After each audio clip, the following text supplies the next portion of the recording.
Sunan usa na sa ko malipay nga takna sa pagtuon alang kanatong tanan. Welcome sa lesson study nga atong pagaymuon nining matawag nga takna sa gabihon sa Lunes and today is August 17, 2020 ug sa ngalan sa distrito sa Kalinan A of the Seventh-day Adventist dinhi sa Davao Mission. Bot namo nga ituno lang usa ka mainiton nga pagtimbaya, malipayon nga gabii kanatong tanan. Hinaut nga naa kamo sa mga nga kahimtang malinawon usab nga pagpuyo samtang kita magahimo nining hinuusa nga pagsimba pagambahan sa Ginoo pinagi sa atong leksyon karon. Now, sugdan ni nato nga pagtuon mga kaigsunan, pinagi sa usa ka pagampo, magampo kita. Amahan namo nga naka sa kitasan sa mga langit, nagatugyan na usab kami sa among mga kaugalingon diha kanimo. Og nagahangyo nga imong punon kami sa langit nun nga kalinaw, pakigdait, kaalam, labi na tungod kay gusto namo nga sabton kini nga mensahe og among iaplikar usab sa among Kristohanan nga pagkinabuhi. Pasaylo kami sa among mga sala sa ngalan ni Jesus. Amen. So, niini nga kagabihon mga kaigsunan, ang uluhan sa atong Sabbath School lesson is Jesus' treatment of people. Ang pagtagad nga pakita ni Jesus sa mga katawhan kaniadto. Now, importante ni nga masabta nato tungod kay dili lamang proclamation ang importante sa pagpakita sa mensahe sa Ginoo kundi through demonstration. Ato naman ang gi-mention kagabi mga kaigsunan, di ba?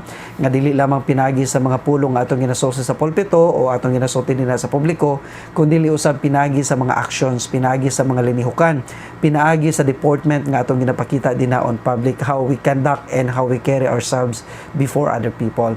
Now, dinhi sa atong election karon, dunay duha ka mga encounters nga gi-mention dinhi sa writer nga sa diin gipakita ni Jesus kung unsa ka mahinungdanon ang paghatag og proper nga compliment, appreciation, genuine nga pag-commend sa mga individual mahitungod sa pipila ka ma-accomplishment or spiritual standing kung asa na sila karon.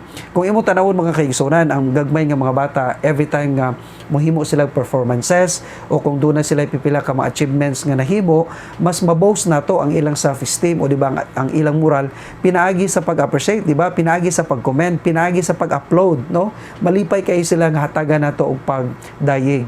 Actually dili lang ni para sa mga bata, kini nga principle also applies to all ages, di ba? Bisan unsa nakakataas og pangidaron o bisan unsa na tingali ka-accomplish nga individual, pero kung walay naga-appreciate nimo, walay naga-say something positively may tungod sa imong gihimo, something na nga usahay maka-question ka nga very productive o successful ba gyud ka ako sa akong ginahimo.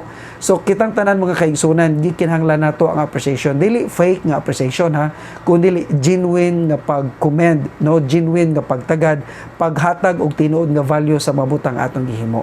Now, dinhi sa Matthew chapter 8 verses 5 to 10, mabasa nato dinhi mga kaigsunan ang encounter mahitungod sa kang Ginoong Hesus o sa usa ka centurion. Nasayon ta nga kining centurion is the commander of the 100 Roman soldiers nga niining panahona ang pangtan-aw sa mga Hudiyo kanila is beyond na gyud sila sa kaluwasan tungod kay of course no dili po nato malalis o dili po nato madinay nganong ingon ani ang pagbati sa mga Hudiyo against sa mga Roman soldiers kana tungod kay they are being oppressed and they are being under their authority or their control ni ining panahon na during sa Roman Empire nahimo nga ang Israel o ang part sa Palestine under sila sa authority sa Roman Empire o nga ginatanaw of course scornfully sa mga Hudiyo kining mga representations o kining mga presensya sa mga Roman authorities nga naa dinha kanunay nga nagatuyok-tuyok no nagahimog pipila kapag patrol dinha sa ilang lugar. So niana panahona usa ni sa mga ginalikayan nila mga kaigsunan nga mga tawo. Pero sa Ginoong Hesus usa ka adlaw niana sa diha nga gipangita sa mao nga centurion ang tabang ni Ginoong Hesus tungod kay ang usa sa iyang mga servants is nagsakit, very sincere siya sa iyang intent. Wala actually nag-avoid si Jesus Christ no sa maong centurion. In fact, niingon si Jesus nga o sige moadto ako aron sa pag-ayo sa imong sulugoon. Pero niana panahona napakita sa pagtuo ang mga centurion pinagi sa pagingon, no master Ginoo dili na kinahanglan because I am also a man in authority. So after sa pipila kanindot nga speech or deliberation nga gihimo sa mao nga centurion, paminawar gud ninyo ang commendation nga gisulti ni Ginoong Hesus sa verse 10 ingon pa niya, when Jesus heard it, he marveled and said to those who followed, assuredly I say to you, I have not found such great faith, not even in Israel. Ingon pa niya sa pagkatinuod, magasulti ako kaninyo, wala pagyud ko nakakita og sama niini nga pagtuo dinhi sa katawhan sa Israel. So kini nga pagtuo mga kaigsunan, iya gyud ning i-broadcast publicly to reaffirm no sa butang sa gisaligan na daan sa centurion diha sa iyang nga kasing-kasing. O nasayta that eventually of course ang iyang servant naayo. Pero ang point ini mga kaigsunan mao ni usahay do natay pipila ka mga prejudices against sa pipila ka mga individual, do nay pipila ka mga individual nga ginalikayan sa publiko o di ba dili kaayo sila ingon ana ka properly or kanabitang dunay approval sa tanan. Pero hinumduman nato mga kaigsunan nga kung kinahanglan siya o commendation or appreciation ato gid puding ipakita.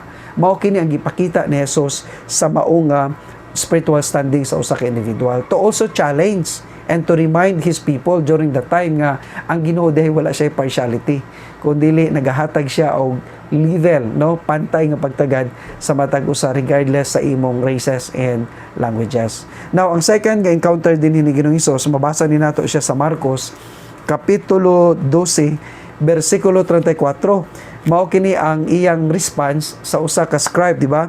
Kung imong tanawon kasagaran sa mga encounter ni Jesus Christ between the scribes and the Pharisees is naa sila kanunay sa pagpakig refute, no, sa Ginoo, kanunay nila gina-question ang authority sa Ginoo, kanunay nila ginapangitan og sayop ang Ginoo para na sila ikasumbong.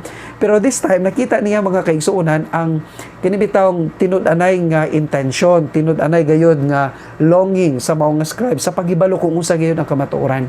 So after nga gisulti ni Kristo kaniya ang tubag, no, sa iyong nga pangutana unya naghatag po og response ang mga scribe, eventually nagremark ang Ginoo diri sa verse 34. Okay? Sa katapusan nga bersikulo ni ining encounter between the scribe ug nya ingon ni Ginoong Hesus, ingon diri sa 34, now when Jesus saw that he answered wisely, he said to him, you are not far from the kingdom of God. But after that, no one dared question him. Sa diha nga nadunggan sa Ginoo ang iyang maalamon, no, dili ingon nga iya gi-flatter lang sa scribe o sa eskriba sa Jesus, apan nakita niya nga kini nga tawhana dunay comprehension, dunay siya discernment sa mga butang nga espirituhan ug gingnan sa Jesus. You know, you are not far from the kingdom of God. Dili kay kalayo gikan sa gingharian sa Ginoo. Mao man sa mga kaigsunan, hinumduman nato nga gikinahanglan nato ang paghatag og appreciation, compliment usab ngadto sa uban sa kung unsa man ang status nga naa nila. Sa milabay nga mga semana atong natun-an nga ang analogy gani kagahapon, no, na mention usab nga ang mga analogy nga ginagamit sa Ginoo isip pagpakita kung unsa ang atong function, unsa dapat ang atong himuon nga pamaagi sa pagpaabot sa mensahe, mao nga dili lang nga kita mao'y mahimong kahayag sa kalibutan, kundi mahimo tang asin ug nasay kita nga ang asin nagahatag siya og flavor, nagahatag siya og panlasa sa mga pagkaon. Apan abi ninyo dunay usa pa gyud kabutang nga ginahimo sa asin. Ang asin makahimo sa usa ka tawo nga uhawon. Bisan sa mga mananap, di ba? Makahatag ka na siya og kanabitaw motivation nga mangita pa gyud sila og tubig. So kung imong tanawon likewise, sinahot unta nga sa atong pagpakigdeal sa mga tawo, sa atong pag-cheat, no, o sa atong pagpakiistorya kanila mahitungod sa pulong sa Ginoo, hinahot unta nga uhawon sila sa pagpaminaw, dili kay matagam na hinuon sila sa pagdungog.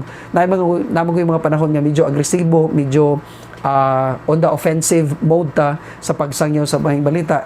Yes, tinuod mga kaigsunan, isulti yun nato ang kamaturan. We should not be apologetic, no, kung unsa gyud ang tinuod. Pero dapat hinumduman nato nga dili lang simply kung unsa ang atong ginasulti ang importante. Importante usab kung giunsa ni nato pagsulti, kung ang tao ba matagam sa atong mensahe sa una pa lang nila pagkatungog o di ba uhawon sila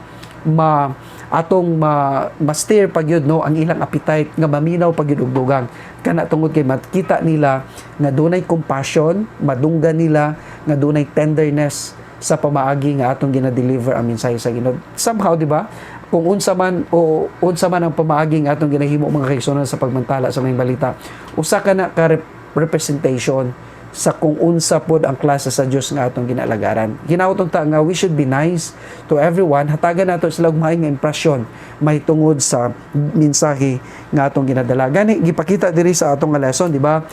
Last na lang gyud nga text diri sa Isaiah 42 verse 3. Diba? Sa usa ka prophetic statement gisulti ni Isaiah that Jesus would not break a bruised reed or quench a smoking flax. Dili siya magahimo sa pagbali bisan sa gamay kay nga sanga, o diba sa gamay kay nga dahon, o diba sa gamay kaayo nga murag thread mga kaigsuunan. So hinaut unta ngayon ana punta ka very tender, compassionate the way nga atong ginasulti ang pulong sa Ginoo. Yes, of course, usbon ako dili nato pwede i-compromise ang kamatuoran. Pero hinumduman nato mga kaigsuunan nga naagi mga panahon nga sa diha nga atong ipresenta kamatuoran, naay mga reaction actually nga dili gyud maayo.